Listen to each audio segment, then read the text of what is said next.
안녕하세요. 카통령 에디터 조영규입니다. 요즘 자동차 시장에 굉장히 뜨거운 이슈가 하나 있죠. 바로 브레이크 얘기인데요. 지난 9월 달에 폭스바겐의 전기차 ID4가 상당히 저렴한 가격표를 달고 국내에 출시가 됐어요.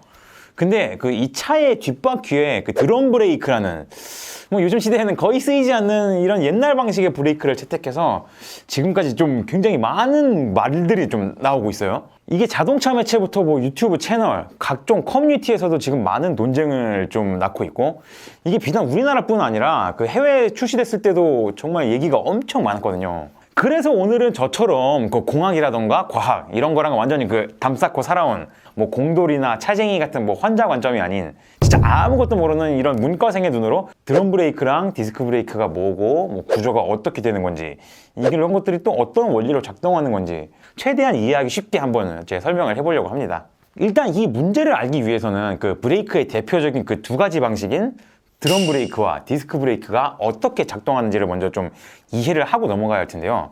드럼 브레이크는 예전 자동차들이 많이 사용되던 브레이크 방식인데, 현재는 대중차 시장에서 거의 대부분이 퇴출이 됐어요. 퇴출이 됐지만 경차 같은 작은 차나 가격이 저렴한 엔트리급 차량의 뒷바퀴에는 좀 비교적 최근까지도 쓰이는 경우가 종종 있었죠. 기본적으로 드럼 브레이크는 겉에서 육안으로 볼 때는 겉에 외부가 그냥 꽉 막혀 있어요.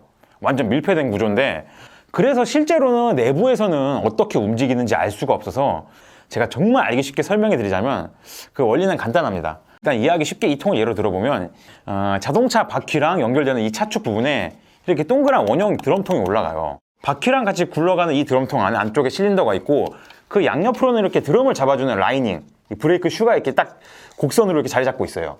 그래서 브레이크를 작동시키면 이 안쪽의 실린더가 양옆에 브레이크 슈를 이렇게 드럼 벽 쪽으로 딱 밀어내면서 이렇게 회전하고 있는 드럼을 이렇게 잡는 거죠. 이런 원리예요.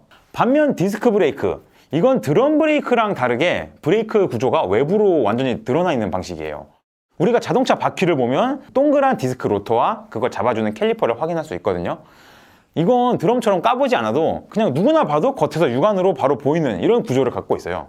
이렇게 디스크 브레이크는 자동차 휠과 연결되는 차축에 드럼이 아닌 원형의 접시 같은 이런 디스크 로터가 있어요. 그리고 그 로터의 한쪽으로는 캘리퍼라는 부품이 맞물리게 되는데요. 이 캘리퍼 안쪽에는 이렇게 브레이크 패드가 있고, 우리가 브레이크를 조작하면 캘리퍼 내부의 피스톤이 작동하면서 패드로 이렇게 디스크를 꽉 물게 되는 거죠. 캘리퍼의 패드가 이 디스크를 물면서 로터가 회전이 멈추고 그렇게 제동이 되는 이런 원리입니다. 정말 저 같은 문과생도 이해하기 쉽게 아주 단순한 겉핥기식으로만 일단 빠르게 설명을 드렸는데요. 우리가 보통 기본적으로 상식처럼 알려진 두 브레이크들의 특징과 장단점들이 있죠. 드럼 브레이크는 저렴하지만 제동력이 좋지 않아서 점차 사라지는 추세다. 디스크는 비싸지만 브레이크 효율이 좋아서 지금은 일반적인 차량에 모두 정착된 추세다. 이런 것들. 근데 왜 이런 장단점과 특징들이 있는지 이해할 수 있게 또 설명을 해드려야겠죠. 첫 번째로 제동력에 대한 부분인데요. 사실 적지 않은 분들이 디스크 브레이크는 제동력이 뛰어나고 드럼 브레이크는 좀 밀리거나 성능이 떨어진다, 이렇게 파편적으로만 인지하는 경우가 꽤 있거든요. 근데 이거는 어느 정도는 맞는 말인데 또 어느 정도는 또 틀린 말이기도 해요. 왜냐하면 가장 맨 처음 우리가 브레이크를 잡을 때 드럼 브레이크 같은 경우 찰나에 즉각적으로 나오는 순간적인 제동력 자체는 이 드럼 브레이크가 굉장히 강해요. 근데 문제는 이 드럼 브레이크의 경우 앞에서도 계속 말씀드렸던 것처럼 이 구조가 밀폐형입니다. 이건 제가 보기 쉽게 그냥 이렇게 뚫어있는 통을 쓴 거고 실제로는 막혀있죠. 이 드럼 안에서 피스톤, 실린더, 스프링, 브레이크 슈 같은 모든 부품들이 다 들어가 있는데, 브레이크를 잡으면 잡을수록 마찰이 길어지면서 열이 계속 발생하지만 이 막힌 구조 때문에 열 배출이 잘 안 되다 보니까 이런 식으로 마찰이 계속 되면 될수록 온도가 높아지는데, 냉각 효율이 결국 그걸 따라잡지 못해서 온도가 일정 수준 이상이 좀 다다르게 되면 마찰 개수가 낮아지는 거죠. 그렇게 되면 결국 브레이크가 제 성능을 발휘하지 못하게 되거나 쭉 밀리게 되는 이런 일이 발생하게 되는 거죠. 반면에 이 디스크 브레이크 같은 경우는 휠 안쪽에 있긴 해도 어쨌든 이게 외부에 드러나 있거든요. 여기서 발생한 열이 외부 공기를 통해서 어느 정도 수월하게 좀 냉각이 된다는 그런 명확한 장점이 있어요. 한마디로 정리하자면 맨 처음 브레이킹을 했을 때 순간적인 제동력 자체는 이 드럼도 분명히 강력하지만 열 방출, 냉각에서 구조적으로 해결되지 않는 부분들이 있다 보니까 결국 브레이크가 가져야 할 제동력의 전반적인 효율이 떨어지게 되는 거예요. 반대로 이 디스크 브레이크의 경우 구조 자체가 모두 바깥에 공기 중에 드러나 있기 때문에 근본적으로 이게 열 배출이라는 측면에서 굉장히 유리해요.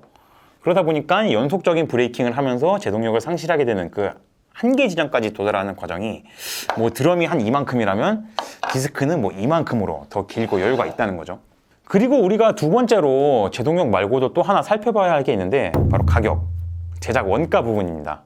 우리 같은 일반인 기준에서는 사실 드럼 브레이크가 더 복잡하게 생기긴 했어요.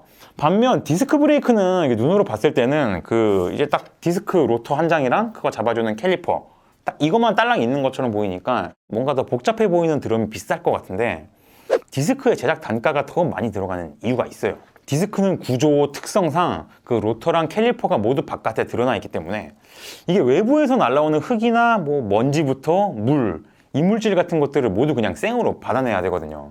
디스크는 바로 이런 부분에서 내구성을 확보해야 하다 보니까 일반적으로 좋은 소재를 쓸 수밖에 없게 돼요.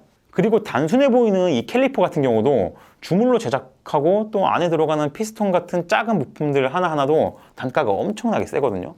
어쨌든 현 시대의 흐름에서 봤을 때 거의 모든 측면에서 디스크 브레이크의 평균적인 제동력과 효율 같은 것들이 훨씬 우위에 있다 보니까 지금 판매되는 대중차들 대부분은 이 디스크 브레이크가 일반적인 사양이 됐죠.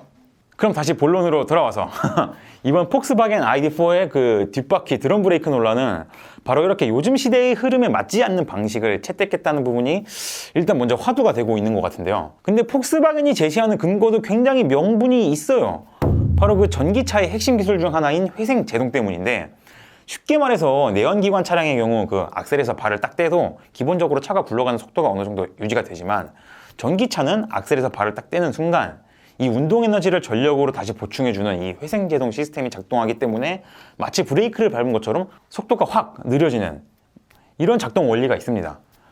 물론 물리적인 브레이크를 아예 밟지 않고서는 완벽하게 제동을 할 수는 없지만 그 내연기관 차량과 비교해보면 브레이크를 사용하는 비율이 좀 대폭 줄어드는 건 팩트예요. 거기다가 기본적으로 브레이크는 그 전륜의 역할이 더 크고 리어 브레이크 같은 경우 사용 비중이 훨씬 더 낮아요.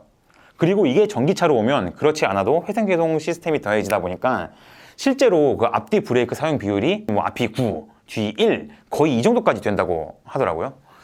즉 전기차에는 회생제동 시스템이 있어서 내연기관 자동차와 달리 물리적인 브레이크를 사용하는 빈도가 대폭 줄어들기 때문에 그 드럼 브레이크만으로도 충분하다는 뭐 그런 이야기가 되는 거죠. 그리고 폭스바겐은 추가적으로 외부에 노출되어 있는 디스크 브레이크는 그 특성상 브레이크 패드가 소모되면서 거기서 나오는 분진에 의한 그 환경오염 문제도 같이 거론을 하고 있어요. 드럼을 사용하면 오염물질 배출을 줄일 수 있다는 그런 도덕적인 명분도 강조하고 있는 거고요. 다만 뭐 그런 아쉬움은 있죠. 이거에 어디까지나 기업의 입장이고 우리 같은 소비자들은 최대한 우리의 사용 목적, 뭐 편의성, 이익 이런 것들을 당연히 우선시할 수밖에 없을 텐데요. 물론 폭스바겐의 의견도 충분히 리즈너블하긴 한데 어쨌든 그 배경에는 원가 절감이라는 굉장히 그 중요한 기업의 목적이 있는 거는 이미 자명한 사실이니까. 그런데 저 같은 소비자 입장에서는 드럼을 적용하게 되면 뭐 원가 절감이나 성능 뭐 이런 문제는 제쳐두고서라도 되게 표면적으로 불편한 점이 하나 좀 생겨버려요. 바로 그 육안으로 보이는 브레이크 상태를 확인할 수가 없게 되는 거죠. 우리가 그 디스크 브레이크 같은 경우는 외부에 그대로 노출이 되어 있는 구조라서 지금 내 차의 디스크 상태가 어떤지 그리고 패드는 얼만큼 남았는지 이런 거를 특별한 장비나 작업이 없이도 그냥 눈으로 보고도 파악을 할 수가 있는데 이 드럼은 그게 안 돼요. 드럼은 이걸 점검하려면 결국 정비소 가서 리프트에 차 띄워서 휠 탈고 하고 이 드럼을 다시 딱 까서 내부를 한번 이렇게 봐야 되고 이런 식으로 그 과정이 굉장히 복잡해집니다. 근데 이 과정에서 발생하는 공인비라던가 정비시 어셈블리 전체를 교체해버린다던가 결국 이런 거는 오로지 소비자가 다 감당해야 하는 몫이거든요. 그 전기차로 시장이 넘어가면서 내연기관 차량에 비해 상대적으로 좀 고장날 일이 적어지다 보니까 그 수리할 건덕지가 점점 사라지는 이런 서비스 센터들을 위한 그 생명 연장의 일환이 아닐까 싶은 뭐 이런 측면도 있습니다. 게다가 다른 것도 아니고 디젤게이트 꼼수로 이미 한번 벌금도 때려먹고 브랜드 이미지도 엄청 이제 구겨져 버린 적이 있는 폭스바겐이다 보니까 이렇게 드럼 브레이크에 대해서 막 열 올려가면서 항변하는 모습이 정작 소비자 입장에서는 약간 색안경을 끼고 보게 되는 이건 솔직히 전 뭐 폭스바겐 자업자득이라고 생각합니다. 아직 이제 시작 단계니까 지금은 뭐가 정답이다 하고 단정 짓기보다는 조금 시간을 두고 지켜봐야 되지 않을까 싶습니다. 제가 진짜 국어 국문과 나온 그 문과생 입장에서 오늘 이야기하는 거 진짜 엄청 힘들었거든요. 그러니까 좀 넓은 마음과 아량으로 즐겁게 봐주셨으면 정말 감사드리겠고요. 그리고 아시죠? 구독과 좋아요, 알림 설정 누르시는 거 잊지 마시고요. 저는 카톡용 에디터 조영규였습니다. 즐겁게 시청해주셔서 감사합니다.